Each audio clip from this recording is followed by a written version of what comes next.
Take a moment and look at this map. Look at these ports.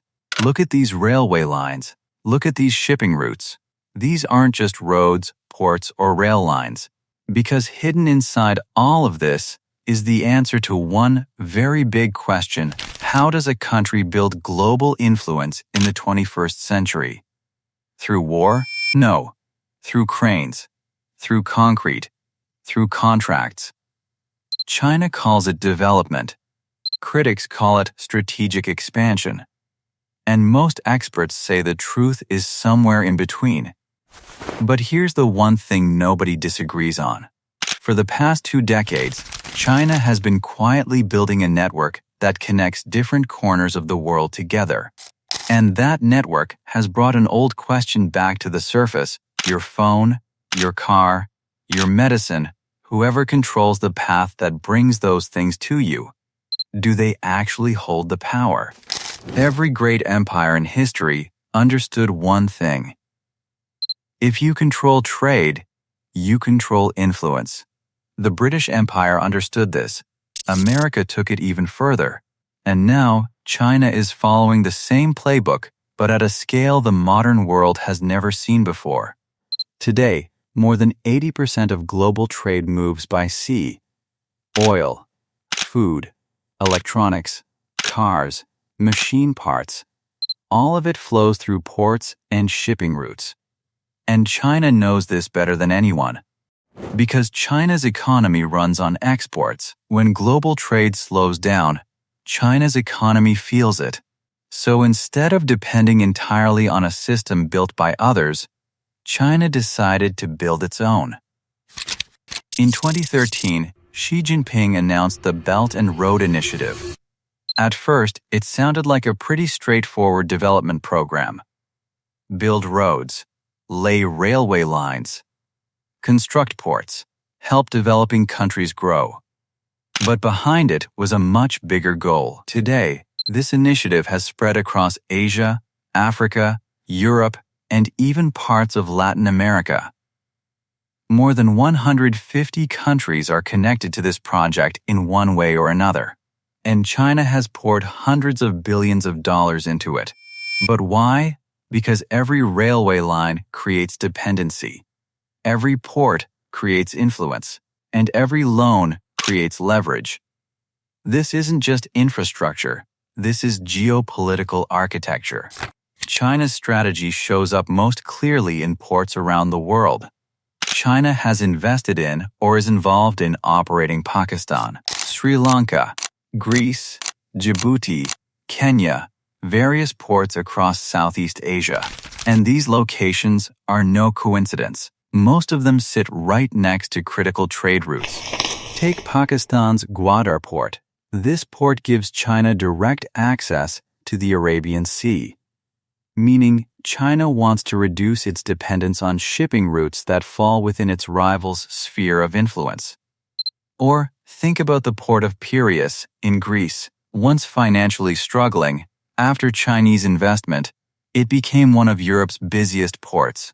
This is how influence spreads, not through war, through infrastructure. But this strategy has also sparked a lot of debate, because many countries took on massive loans from China and later struggled to pay them back. The most talked about example is Sri Lanka's Hambantota port. Unable to keep up with the debt, Sri Lanka eventually handed over control of the port to a Chinese company for 99 years. Critics call it debt trap diplomacy. China strongly rejects that label. Beijing's position is these projects are creating development, jobs, and economic growth. But however you look at it, one thing is clear. China's global footprint is growing fast, and with every new project, its influence runs deeper. This isn't just a story about China getting rich. This is a story about controlling the arteries of the global economy. Think about it. Your country's oil, what route does it travel? The medicine in your hospital, which port did it come through? The parts in your factory, which supply chain are they tied to? Whoever controls those routes holds extraordinary leverage in a crisis, without firing a single shot. without making a single threat, just by being embedded in the system. And that's exactly why America is paying close attention, because America knows this playbook well. It wrote a version of it itself with the dollar, with its navy, with international institutions. So when China started playing the same game, America's concern wasn't really new. It's a new chapter of a very old competition. In the modern world, power isn't only measured in military strength. Power is measured in connections. Who's building the roads? Who's financing the ports? Who sits at the center of the supply chain? That's where real power lives today. But there's another side to this story. The more dependent the world becomes on one system, the bigger the risk if that system breaks down. COVID-19 made that reality impossible to ignore. When China's factories shut down, global supply chains ground to a halt. Shortages appeared, shipping costs exploded, industries stopped producing, and the world started to realize just how deeply the modern economy depends on China. So what is China's global trade strategy really about? It's not just business. It's a long game.